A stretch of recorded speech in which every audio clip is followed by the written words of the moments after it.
They say silence is peace. But silence, the silence we carry inside, is often war, a quiet violence. The echo of truths we've buried so deep we can no longer name them. I walk through this silence now, not to escape but to listen, not for answers, for symptoms, traces, disguises. The unconscious does not speak plainly. It resists, displaces, converts suffering into symptoms it hides because it fears the cost of being seen. And so, we remain trapped, not by what we know, but by what we refuse to know. There are traps in the psyche, not mechanical traps, psychological ones, invisible, self-maintaining, rooted in fear, shame, survival. They are not accidents. They are compromises, formed in childhood, refined in adolescence, reinforced in adulthood. They were once solutions. Now they are prisons. The trap of repression. The first is repression, the root from which neurosis grows. Not forgetting. Forgetting is innocent. Repression is selective unknowing. It is the act of burying what the conscious mind cannot tolerate, what the ego deems unacceptable. We repress pain. We repress anger. We repress desire, especially desire, because desire threatens the fragile balance of the self-image. It exposes need, and need exposes dependence. Repression does not erase. It delays. It postpones recognition. It stores the unbearable until it leaks through dreams, slips of the tongue, compulsions, symptoms. The more we repress, the more fragmented we become. The price of psychic survival is internal division. We forget that repression is not peace. It is exile. Parts of us are pushed so far from the surface that they begin to speak a different language, the language of the unconscious. And the longer they are denied, the more distorted they become. The trap of guilt. Then comes guilt. Not moral guilt, not the conscience that guides. I speak of archaic guilt, irrational guilt, the kind born not from action but from thought, from wish, from desire that contradicts our ideal image. We feel guilty not because we've done wrong, but because we've wanted what we were told was wrong, because part of us has not obeyed. We carry this guilt in silence, fearing exposure. And so, we punish ourselves. We sabotage. We make ourselves small, because suffering feels like atonement. But guilt unexamined becomes chronic. A quiet script that says, I do not deserve. I must not want.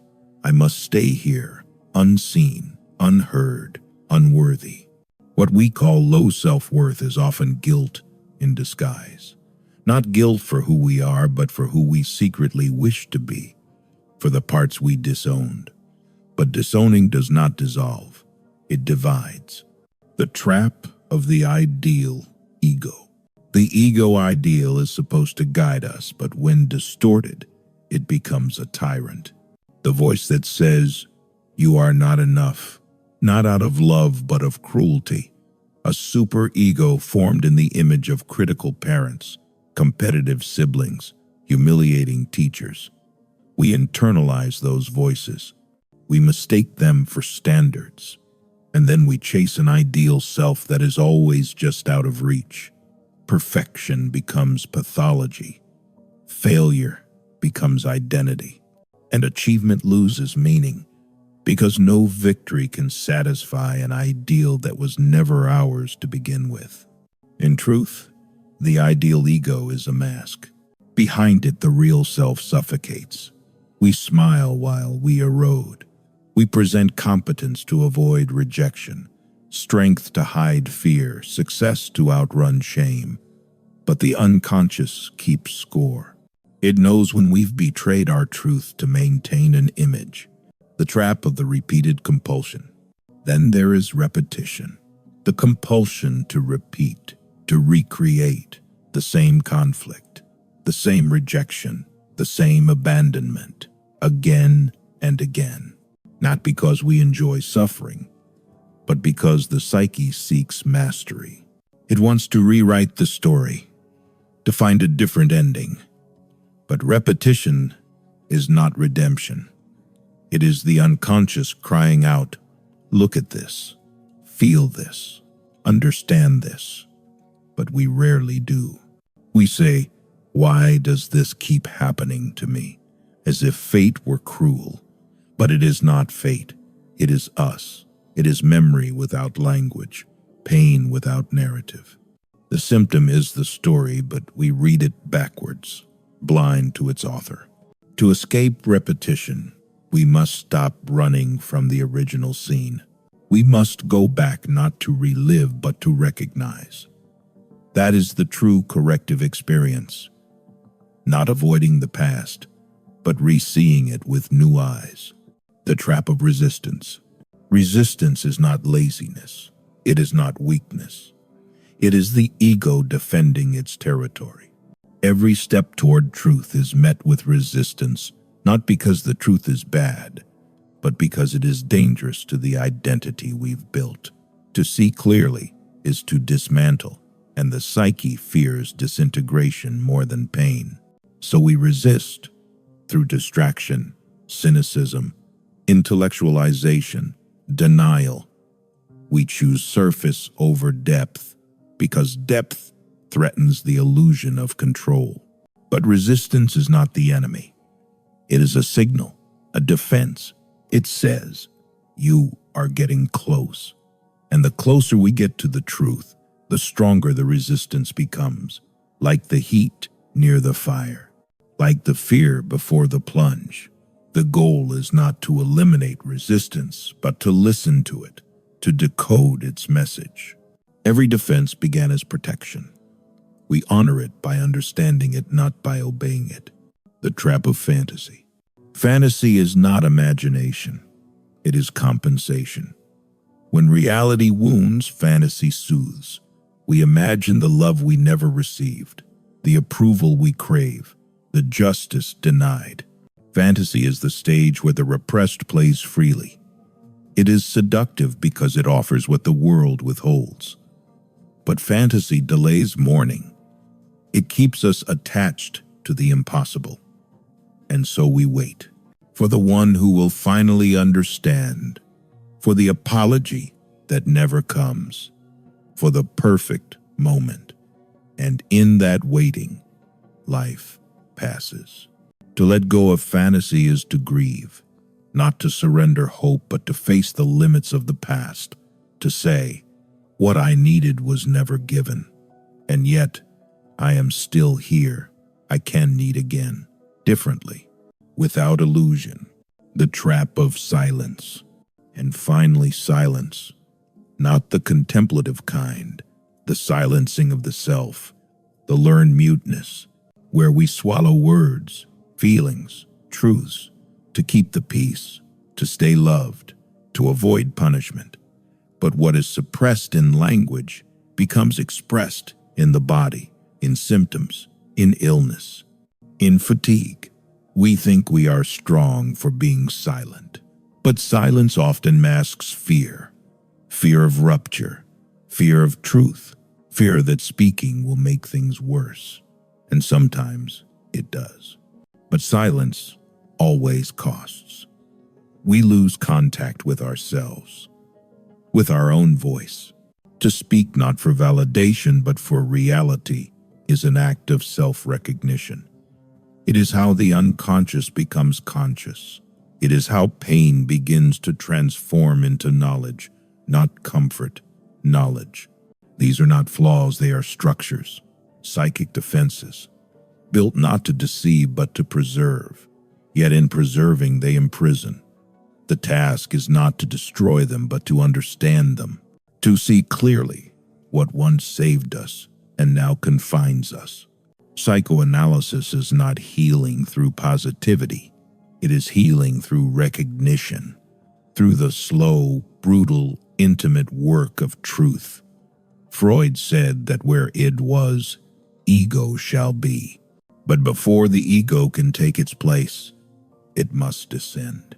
It must return to where the pain began, not to change the past, but to reclaim it. So if you feel lost, powerless, know this. It may not be your weakness speaking. It may be the echo of a defense, long entrenched, a symptom calling out for interpretation. And maybe, just maybe, not to be fixed, but to be understood. The unconscious does not forget. It waits, and it speaks if you know how to listen. But listening is not easy. The unconscious does not speak in plain words. It whispers in symbols, in dreams, in slips of the tongue, in the aching repetition of what we swore we'd never endure again. It speaks in the quiet despair that lingers beneath accomplishment, in the shame that shadows desire, in the fatigue that no amount of rest will cure.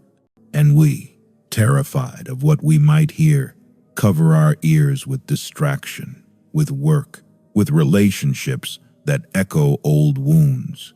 We call it living, but it is only surviving.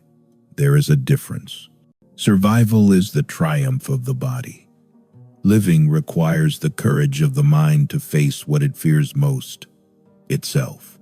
How strange that we are our own mystery. We believe we know who we are. We know our names, our histories, our likes and dislikes. We can recount a life in chronological order, as if facts were truth. But what we know is only the surface. Beneath it lies an entire world, teeming with forces that shape every thought, every decision, every failure we cannot explain. You think you chose your partner freely. You think you avoid conflict because you are kind. You think your ambition is pure. But look closer. Behind the partner's familiar warmth, is there a memory of a parent you could never please? Behind your kindness, is there fear of abandonment? Behind your ambition, is there the hope that success might finally silence the voice that whispers you are unworthy? We live in layers. The conscious mind sees only the topsoil, but the roots are buried deep, and those roots are alive. They do not disappear because we refuse to look at them. They twist, they grow, they reach upward, seeking light. And when they break through, we call it crisis, panic, depression, rage. But these are not intrusions. They are revelations. They are the past refusing to remain buried. Do not misunderstand. The unconscious does not wish to harm us. It is not malevolent. It is a storehouse of what could not be processed, what could not be spoken, what was too dangerous to feel at the time it arose. It holds our forbidden loves, our humiliations, our impotent angers, our secret joys, and it holds them faithfully. We call it repression, but repression is not erasure. It is a deferred encounter. Sooner or later, what is repressed will insist on being known, and so we split. We fracture the self into parts. The acceptable and the unacceptable, the light and the shadow. We show the world the mask, the face we believe will earn love, or at least avoid rejection. And beneath that mask, we hide the self we fear would be condemned. But that hidden self does not die. It festers. It dreams. It acts out in disguised forms. Through symptoms and sabotage, through compulsions and dreams, through art and illness alike. Freud called this the return of the repressed. It is not mystical. It is mechanical. What is denied expression will demand it elsewhere. You may feel strong for suppressing your rage, your grief, your hunger for recognition. But suppression is not mastery. Mastery requires awareness. Suppression only buries the problem deeper, until it resurfaces, often in distorted, destructive ways. The patient who denies their rage may develop chronic tension in their jaw, or erupt in irrational fury at the smallest provocation. The one who represses desire may develop anhedonia, the inability to feel pleasure at all, and they will say, "I don't know why I feel this way." But the unconscious knows. It has always known. Do you understand what this means? It means that your suffering is not random. It is not weakness. It is communication. The unconscious speaks through symptoms because it has no other language. It wants you to listen. It wants you to remember. But memory is dangerous to the ego. To remember is to refeel, and to refeel is to risk collapse. So the ego resists. It distracts itself with work, with relationships, with endless scrolling, with substances, with any noise loud enough to drown out the quiet truth inside. This is why we stay busy. This is why we cannot sit still. Because silence is not empty. It is full of everything we have tried not to know. And yet, what is the alternative? To continue living as a stranger to yourself, to let the same wounds play out in new costumes over and over, to mistake your defenses for your personality. There comes a moment, a threshold, where the pain of not knowing outweighs the terror of discovery. This is where analysis begins, not with insight, but with honesty. I do not know myself, and I am ready to learn, but do not expect it to be easy. The unconscious is not a diary you can read at leisure. It is a labyrinth. Each insight leads to another question. Each revelation uncovers a deeper conflict. The patient asks, "When will I be cured?" But there is no cure for being human. There is only the possibility of seeing clearly, of understanding why we do what we do, of making the unconscious conscious enough to choose differently. Awareness does not erase pain, but it transforms it. What was once a symptom becomes a story. And in that story, there is freedom. This freedom is not the euphoria promised by self-help. It is not the instant clarity of an inspirational quote. It is hard-won. It is the freedom to tolerate ambiguity, to hold conflicting desires without collapsing, to grieve what was lost without drowning in despair, to live without demanding perfection from yourself or others. It is the freedom to be fully alive, in all your complexity and contradiction. But first, you must descend. You must confront the 7 traps of the psyche and the countless others beyond them. You must face the truth the ego was built to conceal, that you are not whole, that you are not pure, that you are not simple. You are a site of conflict, of longing and resistance, of love and aggression intertwined. To know this is not to despair. It is to wake up. The goal is not to become perfect. It is to become real. The unconscious waits, patient, relentless, impartial. It holds your secrets until you are strong enough to face them. And when you do, you will see. The monster you feared was only a wounded child.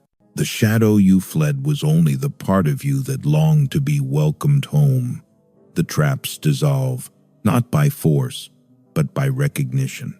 But recognition is an act of courage. Are you ready? And yet, even as I ask if you are ready, I know the unconscious will not wait for permission. It moves in its own time, with its own rhythms, outside the ego's sense of control. Readiness is an illusion. We are never truly ready for the truth, only exposed to it. It arrives unbidden, in the slip of a word, in a dream we cannot shake, in a sudden wave of grief that has no obvious cause.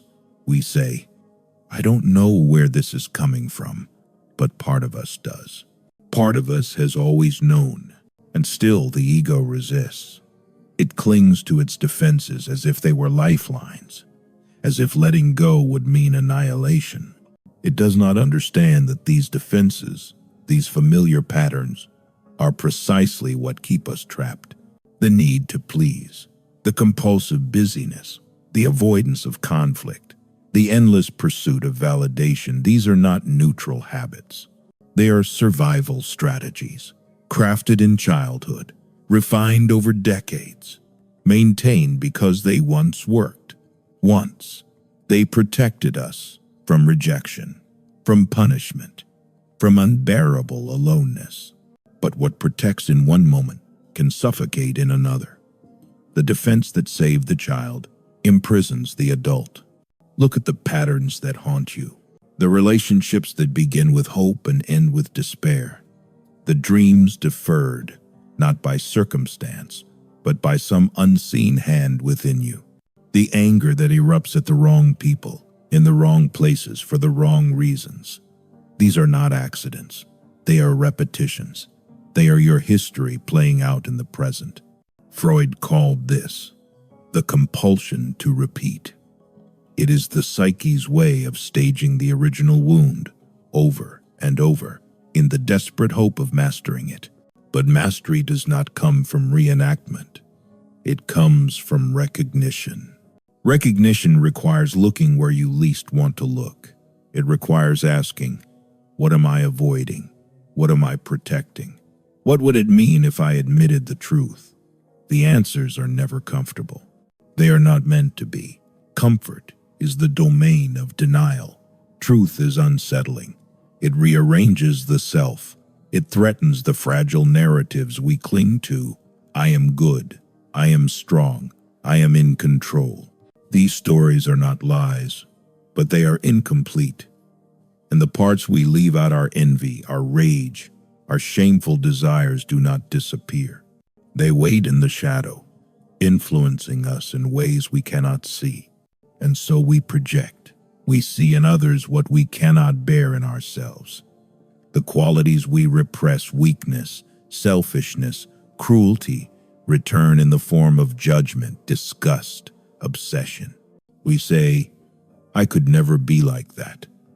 But the intensity of our reaction betrays the truth. What we hate in others often reflects what we have disowned in ourselves. To integrate the shadow is not to become monstrous. It is to reclaim what was split off, to say, yes, this too is me. Only then can we choose how to act, rather than being unconsciously driven. But the unconscious is clever. It resists exposure. It disguises its workings.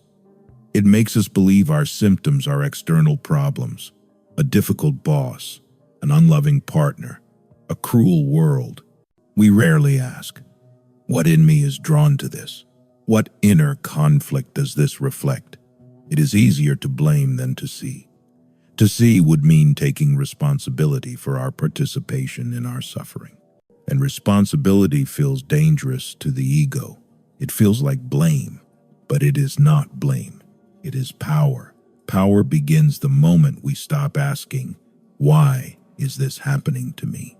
And begin asking, what in me needed this to happen? This is the turning point, the beginning of psychoanalytic work. But it is only the beginning. To descend into the unconscious is to enter a place without maps. Here there are no easy answers, no quick fixes, only fragments, a memory of a parent's disapproving gaze, a dream of falling endlessly, a feeling of guilt that has no name. We gather these fragments, like an archaeologist brushing dust from ancient bones. Slowly, painstakingly, we reconstruct the story the conscious mind tried to erase. But the story is never simple. The psyche is a tangle of contradictions. We love and hate the same person. We desire freedom and fear it. We long for intimacy and sabotage it. We tell ourselves we want happiness, yet cling to suffering as if it were a part of us. This is not hypocrisy. It is humanity. The unconscious does not operate on logic. It operates on conflict. Every desire contains its opposite.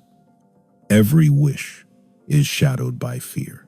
To live fully is not to resolve these conflicts, but to hold them, to endure their tension without fleeing into illusion. And illusion is everywhere. The fantasy of the perfect partner who will heal old wounds, the fantasy of success that will finally quiet the inner critic, the fantasy of a future where all pain is gone, all questions answered. These fantasies soothe us, but they also keep us stuck. They prevent mourning. To mourn is to admit what I wanted was never given. What I needed may never come. This is the most difficult work of all the work of letting go, and yet it is also the beginning of freedom. For only when we release the fantasy can we engage with reality as it is, not as we wish it to be. Reality is never as kind as fantasy, but it is richer. It is alive. And in reality, we discover something the fantasy could never offer: the capacity to tolerate truth, to see ourselves not as we wish to be, not as we pretend to be, but as we are. This is the task of psychoanalysis, not to heal in the sense of erasing pain, but to awaken. To awaken is to stop running, to face what we have fled, to say to the hidden parts, I see you, you are mine.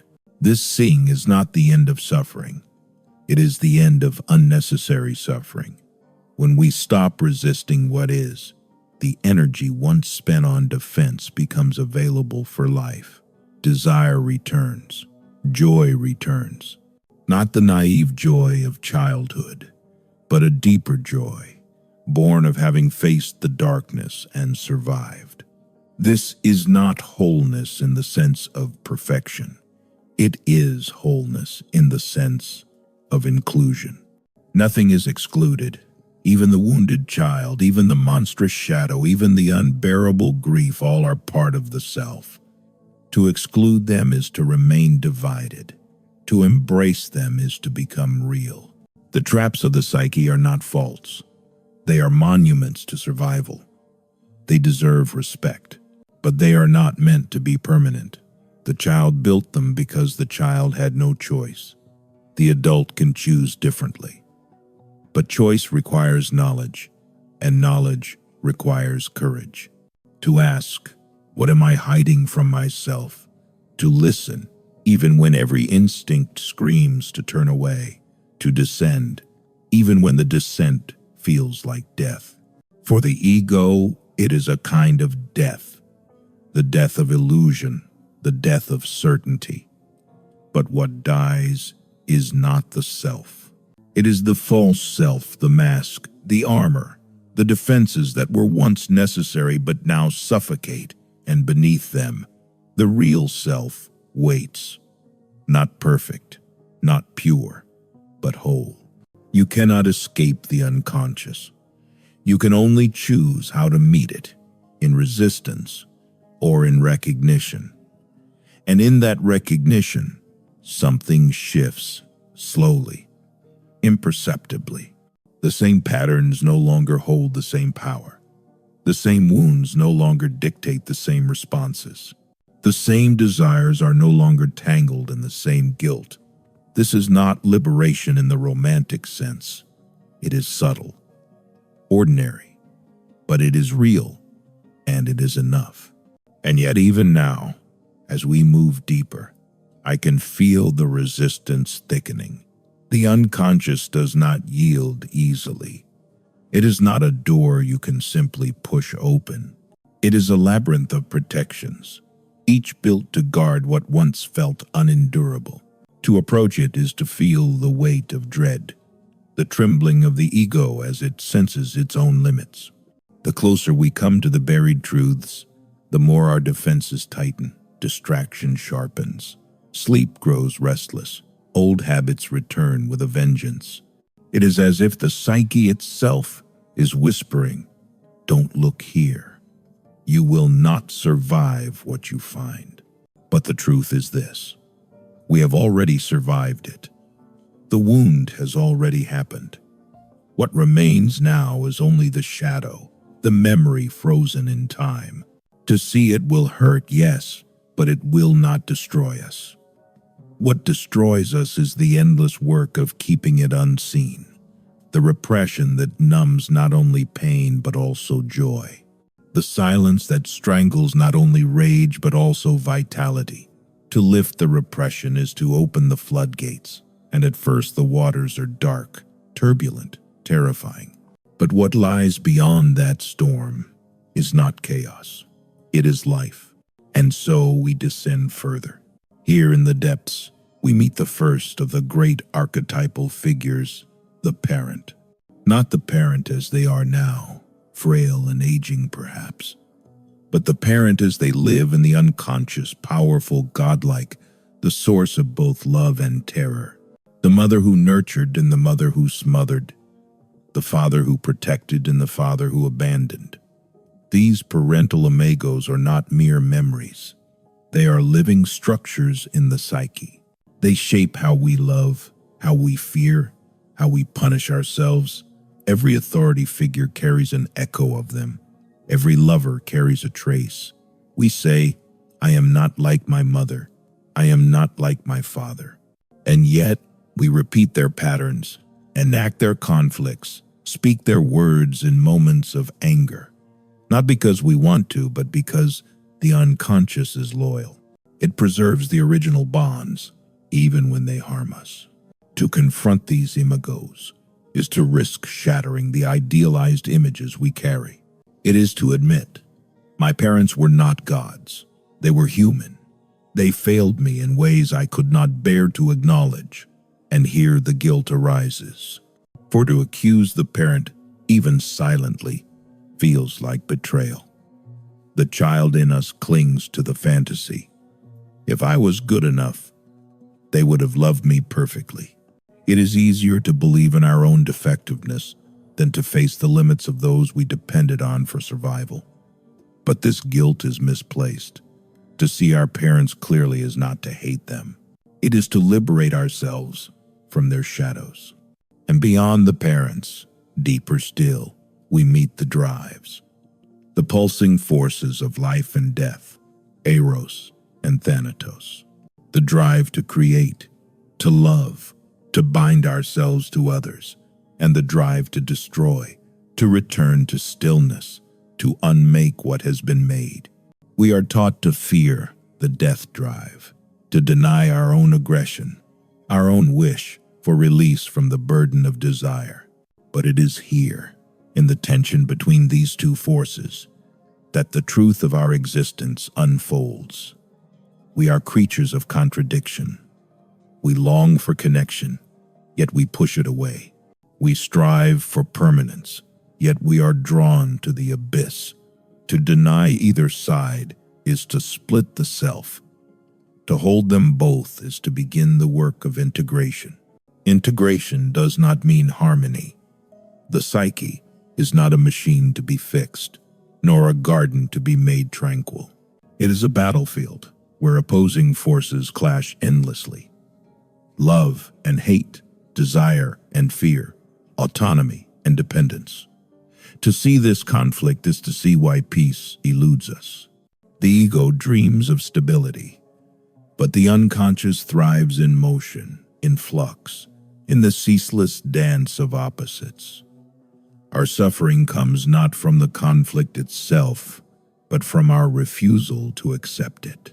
And here, in the very heart of the descent, we encounter the ultimate fear, the loss of self. The fear that if we let go of our defenses, if we feel all that we have repressed, we will dissolve into nothingness. This is the fear that keeps the patient from speaking, the dreamer from remembering, the seeker from seeing. But the self we fear losing is only the false self, the persona constructed to navigate a world we experienced as unsafe. When it crumbles, what remains is not nothingness, but the unmasked self raw, imperfect, alive. The work of psychoanalysis is to tolerate this unmasking, not to destroy the ego, but to make it porous, flexible, capable of containing the truths it once excluded. To say, yes, I am capable of hatred. Yes, I have wished harm. Yes, I have failed to love as I wanted. And yet I am still worthy of life. This is not absolution. It is acceptance. And in acceptance, there is a strange, quiet freedom. Perhaps this freedom is what we fear most. For if we are no longer trapped in the patterns of the past, if we are no longer defined by the wounds we carry, then what are we? Who are we without our suffering? The answer is not given. It must be lived. And this living requires courage, not the courage of grand gestures, but the quiet courage of staying present, of listening, of refusing to flee from the self. The unconscious does not vanish. Even at the end of analysis, it remains vast and unknowable, but the relationship changes. It is no longer an enemy to be subdued, nor a master to be obeyed. It becomes a partner, a source of insight, a reservoir of vitality. And in this partnership, the traps loosen their grip. Repression softens into remembrance. Guilt dissolves into responsibility. The ideal ego yields to compassion. Repetition gives way to choice. Resistance becomes curiosity. Fantasy gives way to mourning. Silence becomes speech. And perhaps at last, we discover that power was never about domination, never about control. True power is the ability to face reality without flinching, to see ourselves as we are, and still choose to live. But even as I stand here, in the deepest chamber of the mind, surrounded by the echoes of all that has been repressed, denied, and disowned, I know this is not where it ends. The descent is not the destination. It is the passage. The truth of the unconscious is not found in a single revelation, but in the act of turning toward it, again and again, without fleeing. And so I begin to climb, slowly, reluctantly. The weight of memory clings to me like wet cloth. The child's rage, the parent's absence, the unspoken grief. They are not gone. They will never be gone. But I no longer mistake them for enemies. They are part of me, and I carry them now, not as burdens, but as facts. This is what it means to live awake, not free of pain, but free of the illusion that pain makes me less than whole. Above me, the light grows stronger. The ego begins to stir, gathering its familiar defenses. But something is different. The defenses are softer now, less rigid, less absolute. I no longer need to repress so violently, to silence so completely. I no longer need to run, because I have seen the traps for what they are. Ingenious adaptations, born of fear and necessity. They were not designed to harm me, but to keep me alive, and they did. But I am alive now, and survival is no longer enough. The power I sought in domination, in perfection, in avoidance, was never real power. It was fear in disguise. Real power is quieter. It does not clench its fist or raise its voice. Real power is the willingness to stand undefended in the presence of truth. I see now that there is no final cure, no ultimate mastery over the unconscious. The drives will surge, the conflicts will return, the shadow will always be with me, but I do not have to be its prisoner. I can listen, I can speak, I can choose. This is the paradox. By accepting my lack of control, I gain a kind of freedom. Not the freedom of fantasy, but the freedom of reality, complex, flawed, uncertain, alive. And so I step out of the labyrinth. The air is cool. The world awaits. Nothing has changed, and yet everything has. I am still fractured, still full of longing and resistance, but I am here, and I am enough. The unconscious waits, as it always has. not to be conquered, but to be known. And now, I know